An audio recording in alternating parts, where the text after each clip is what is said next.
चेंडा भल्या कामाचा जो घेऊन निघाला, अरे काट कुट वाट मंदी पोचती त्याला, रगत निघल तरी बी हसल शाबास त्याची, रगत निघल तरी बी हसल शाबास त्याची, तू चाल पुढं तुला रगड्या भीती कशाची, परवा बी कुणाची.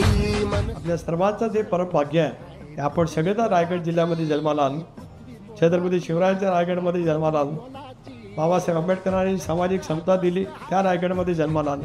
श्रीपती भूपती हा आमचा राजा.